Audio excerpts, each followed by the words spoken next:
BDS, ça veut dire déjà boycott, désinvestissement et sanctions.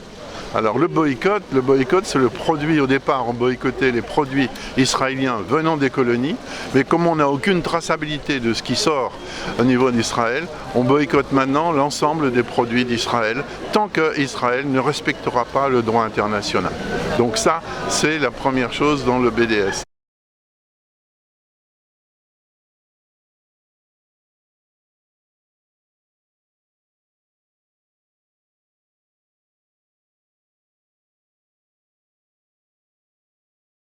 La deuxième chose, c'est le désinvestissement, c'est-à-dire demander à nos banques et exiger de nos banques qu'elles arrêtent de effectivement financer des choses en Israël et d'être en lien avec des banques israéliennes qui financent des activités, des commerces, des entreprises dans les colonies aussi israéliennes, colonies qu'on répète illégales depuis 1967.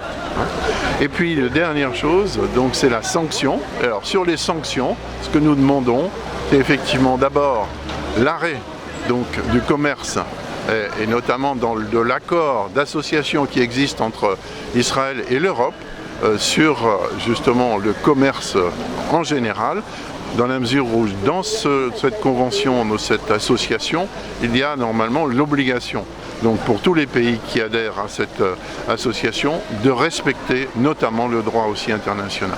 J'ai signé ça contre cet impérialisme qui détruit les peuples et notre planète aussi en même temps.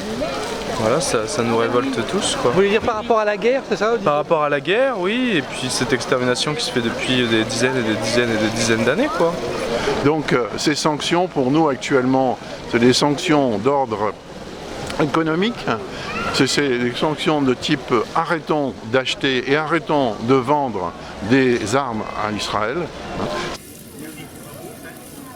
Il y a le salon de l'armement à Paris en juin, où il y a 70 exposants, je crois, et donc la présence d'Israël avec leurs armes sophistiquées, donc on voudrait qu'ils n'y soient pas, voilà.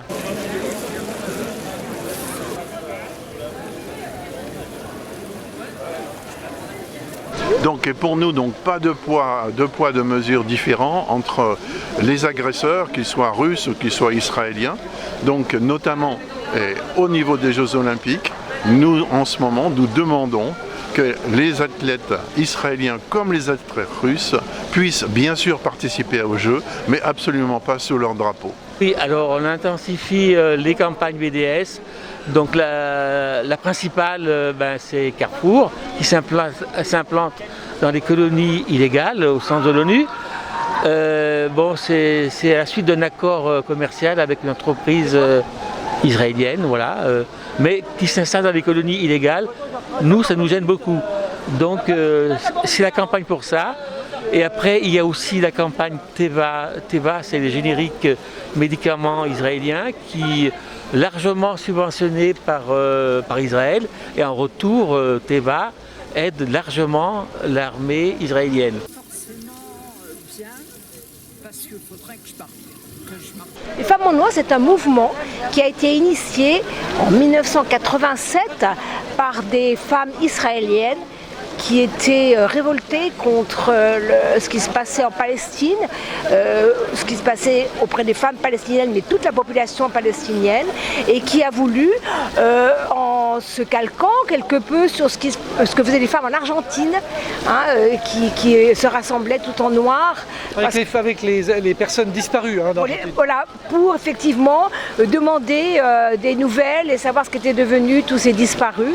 Donc ces femmes israéliennes ont décidé de lancer ce mouvement et qui perdure partout dans le monde. Et ici à Chambéry, cette année, nous fêtons les 20 ans. Ça fait 20 ans, une fois par mois, nous nous rassemblons place Saint-Léger en silence pour montrer notre présence et aussi notre révolte par rapport à tout ce qui se passe en Palestine. Une femme, par exemple, qui doit accoucher, se rendre à l'hôpital, doit passer par un checkpoint, en est empêchée et on ne fera jamais, le soldat israélien ne fera pas de différence entre cette femme-là et puis tout un chacun, c'est-à-dire que des femmes perdent leurs enfants, enfants, des femmes accouchent dans des conditions catastrophiques. Comme tout Palestinien, l'accès aux soins et à l'hôpital est extrêmement difficile. Quand j'ai visité la Palestine, on a rencontré des dames israéliennes qui elles, militaient aussi pour une paix, pour un État à peu près juste, pour des conditions à peu près justes, et qui étaient au checkpoint à témoigner si les soldats étaient à peu près corrects avec les hommes et les femmes. Voilà, des dames israéliennes engagées également. Moi, je trouve que les dames sont courageuses. Les femmes palestiniennes, ce sont des femmes qui sont combattantes, elles se battent pour la liberté de leur peuple. Par exemple, à Jenin, dans le camp de réfugiés, elles ont créé la maison chaleureuse pour accueillir des enfants qui sont en difficulté psychologique. Donc à Ramallah, par exemple, elles fabriquent des broderies de façon à les vendre. Et donc les femmes sont partie prenante de la lutte et au quotidien, elles font énormément de choses pour soutenir et puis pour continuer à lutter contre toutes les injustices.